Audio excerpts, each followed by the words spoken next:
Hey guys, Zelonius here with an important video for you guys today. In this video, I'm going to be looking at settings on FIFA 23, an updated one from a few months ago, some helpful bits and pieces of advice that are going to make your FIFA 23 experience better. Are you fed up of getting out-teamed on FIFA? Want that God squad that you've always dreamed of? Check out MMOEXP and use code ZEL at checkout for a 5% discount. Check out the link below. MMOEXP, the best place to buy coins. Okay, so the first setting we are going to look at is not one that many people I think are even aware of or use, but it is arguably the most vital one on FIFA. It is the cross what is it called? What do they what's the term? Matchmaking. It's something to do with matchmaking. It's cross console. Yeah, that's it. Crossplay. Matchmaking settings. So to find this, you in Ultimate Team go to Club Settings, Matchmaking Settings, turn crossplay to no. I wish if you want to play with a friend on another console, you will have to turn it to yes. But my advice for the majority of people is to turn this from yes to no. Whether you're on Xbox or PlayStation, there is definitely going to be more than enough people for you to play with, but it is really important that you change that because unfortunately EA have not been able to get a full grip on hacking on FIFA 23.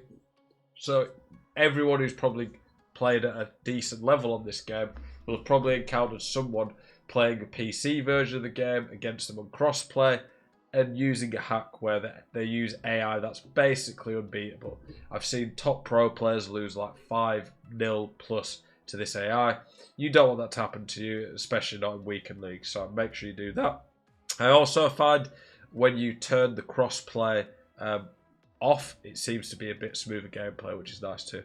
So we'll go into the more classic settings now. So you go to the home page, click the wheel there, the customize, go to settings, and here we are. We're going to look at customized controls and game settings. We're going to go through them all in depth and find what we need. So the competitive master switch, this needs to be turned on really, in my opinion, because if you're watching this video, you're probably someone who plays online. You're probably someone who's going to be playing online in general, I would say. And when you play online, any mode online, the competitive master switch is set to on anyway. If you turn it off, these can be changed. So it's things like contextual agile dribbling, which is known as CAD, auto clearances, auto flare passes, auto shots, auto assisted headers. These are all set to off. So you can turn it, if you play just against the AI, you can turn it off and then you can have headers assisted for you. But when you play online, you have to aim the headers manually yourself. Things like jockeying. It's a lot easier if you change some of these settings. But when you come to play it online, these are already going to be set to off, so I think it's better to practice with them off and the competitive master switch on if you've got any aspirations of playing online. So we go to the ones that we can actually customize online now. Through pass assistance. So this is set to manual or semi. For this, I definitely recommend semi. I wish the game was a lot more manual, but whilst it isn't, why would you hold yourself back and make things hard for yourself? Semi makes the through balls a lot more assisted. In my opinion, too assisted, but it's definitely worth having on. The FIFA trainer, unless you're a complete beginner to the game, definitely put that on hide. When you have it on show, it ends up just showing too much on the screen and being off-putting. Time finishing, I have this set to on. I use time finishing mostly for finesse shots because you always get the same animation and some normal shots in the box that I'm pretty confident about.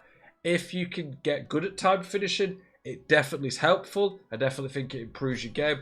However, the problem with time finishing is if you're bad at it or you end up button bashing and press and shoot too much, you can screw some shots up. So turn it off if you're not confident and you don't want to practice it. But if you want to take your game to the next level, turning it on and practicing getting good at it can be useful.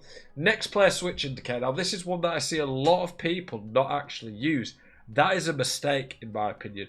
A lot of people don't use this. And the problem you've got with that is that you don't know when you press L1 who you're going to switch to next. And when this is on, you can see who's going to second man press. So it's more information for you, which is important, so I have that on. Pass block assistance on or off. Basically, the AI will attempt to intercept passes more automatically. Why would you not have that on? When they're disabled, manual interceptions, especially in delayed gameplay, are going to be bad. You need this on.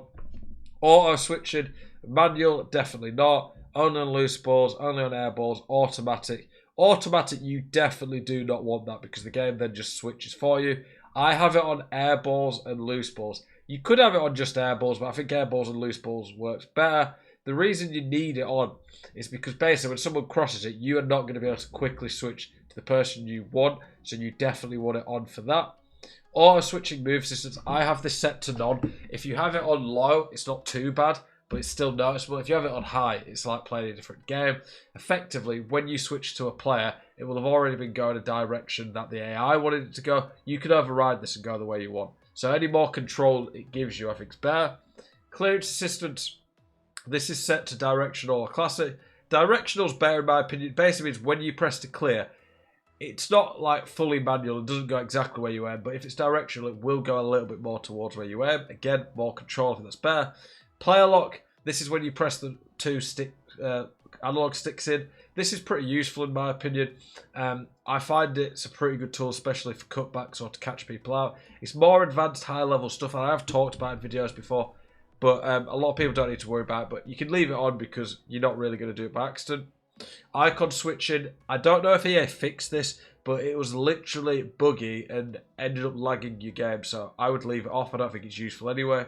Right stick switching, classic, player rotation. What? I've not even seen this. That is weird, that right stick switching player rotation. Definitely don't use that. Adaptive, that one I'm pretty sure was a bit laggy as well. Classic's the easiest. For me, you basically just flick between your players. It's hard to explain it fully without seeing it, but it works well for me. I've always stuck with player relative or ball relative. Over ball relative. Now on all these, the assistants, I have all these assisted. I think cross you could maybe change, but I think when you change these to semi or manual, it just doesn't work as well in my opinion. So I would leave it assisted. I think assisted just makes the game a lot easier. And ultimately, you want the game to be easy for yourself. Lobbed through pass is on semi anyway. Bit like through balls, the game does give you some assistance. It says it's partially assisted. I don't think these are that hard though. I think they're fairly assisted. Save assistance doesn't matter. Analog sprint set to off. I would rather it be that when I sprint full power. I don't think it's very easy to think about when you're sprinting how much you move the analog stick, so I don't think you want that on. Pass receiver lock, you definitely want this on late in my opinion. What's this animation start? Power up. Yeah, basically all these, I feel like they've updated these quite a bit. But basically with pass receiver lock, this is how quick the game makes it so when you pass, when you change your analog stick, it won't change. I have it on late, which basically means for me, I can change at the last second. So I want to basically look at what my opponent's doing. And if they quickly mark where I want to go, I can quickly move it. And then these, definitely have these off. They're just off-putting. When it comes to these, nothing here. These are just your controls. I use classic. Game settings. These don't really matter at all, to be honest. They're just for playing offline. Camera, I use tele broadcast, and then I have it on default. I've always used it. You can definitely experiment a bit, try different camera settings out, but for me, I like tele broadcast how it is, and the default works well for me. The other one I maybe recommend would be co-op. Co-op's very zoomed out, so I don't like that as much as that, but it is good for spotting through balls and defending them. I've got the power shot zoom on. I just think it looks funny and I kind of like it, but it's probably better off for people trying to get used to it. For the visual, I put player name and indicator and player name. A lot of people either don't have player name shown or they have someone's like PSN name. You want the player name above a player's head, especially when the game goes on longer in the year. It's going to probably be a lot more players that you're not used to, and you might not know how they look so easily. So it's easier when you see the player name above them, so you can quickly tell who it is and not have to look at the player bar. Didn't know this was even a thing, player-based difficulty. Time score display, why would you not have it on? Score clock drop down, turn that off, it puts annoying things underneath it. Radar, you definitely need the radar on. If you do not have the radar on, you are holding yourself back a lot, so have that on. Online indicator, that's fine, just to have it on fade. The net tension stuff really doesn't matter. In terms of all the rest of the stuff, there isn't too much to worry about, to be honest. I think this all works well for me. This is just stuff that happens when you play offline. The basic controls, you can edit things here.